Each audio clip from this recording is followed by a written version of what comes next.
On voudrait savoir aujourd'hui, 4 jours après, quel est votre état d'esprit?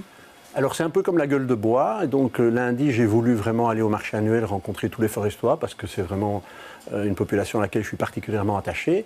Je n'ai pas fait de déclaration dans la presse, c'est la première interview que j'accepte parce que je crois qu'il fallait essayer de calmer les choses. Je pense que cette soirée est un gâchis parce qu'on n'a pas pris le temps de se poser un moment et de discuter sereinement. Et donc les contacts n'ont pas pu s'établir comme on aurait dû le faire, etc. Les rendez-vous manqués.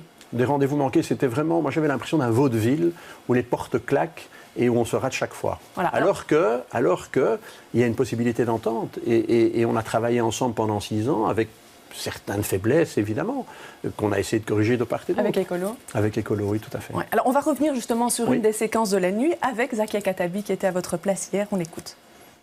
On avait fait le choix d'un olivier, un accord a été signé. Monsieur Geisel, dans un coup de sang, dans la soirée, a déchiré cet accord de majorité devant mes élus. Et il a été signé avec l'EMR et avec Défi. Et donc, nous nous retrouvions dans l'opposition. Alors, déchirer un accord de majorité derrière les potentiels partenaires, simplement, qu'est-ce qui passe par votre tête à ce moment-là? Explication peut-être, donc je reconnais tout à fait le geste impulsif que j'ai posé. J'ai présenté d'ailleurs mes excuses à Stéphane Roberti et à son groupe.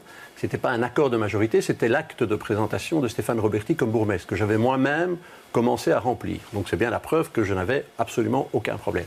Ce que je n'ai pas compris, c'est que, d'abord, je rappelle, c'est quand même important, au début de soirée, l'EMR est convié à la table chez Evelyne Hottebroek. Quand la liste du bourgmestre prend contact avec Stéphane Roberti ou Evelyne Hottebroek, on nous renvoie à plus tard. Donc il y a manifestement une volonté, contrairement à ce que Mme Khattabi dit, de faire quelque chose, non pas avec la liste du bourgmestre, mais avec l'EMR. Et puis, dans le courant de la soirée, on nous dit qu'il y a un changement de situation. Les états-majors se sont emmêlés. Les états-majors apparemment se sont emmêlés, où il y a un changement en Assemblée Générale Écolo. Ça, je n'ai pas l'information.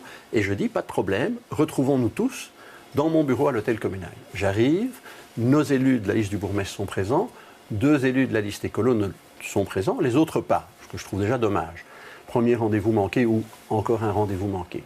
Je commence moi-même à remplir la lettre ou le formulaire de présentation de M. Roberti comme bourgmestre, et puis j'ai un des élus écolos qui le prend de mon bureau et qui s'en court. Mais je dis non, ça va pas.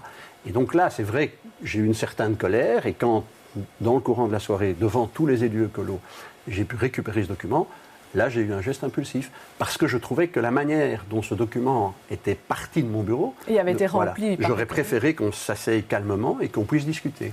Mais est-ce que vous auriez pu travailler avec Stéphane Roberti? Parce qu'on l'a vu sur le plateau du débat ici. Vous aviez dit, oui, je pourrais, mais on sentait bien qu'il y avait une tension qui était très, très forte, que c'était très difficile.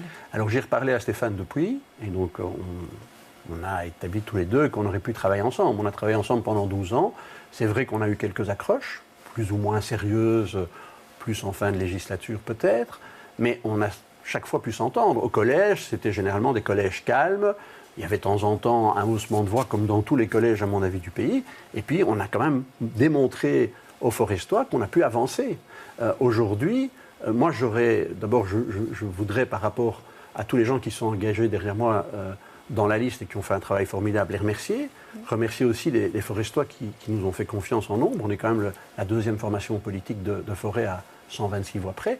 Et un Forestois sur 10 me fait confiance. Donc c'est une marque de confiance qui veut dire, puisqu'on fait confiance aussi aux partenaires écolos, qu'il y avait une volonté qu'on parte ensemble. Ça n'a pas été possible.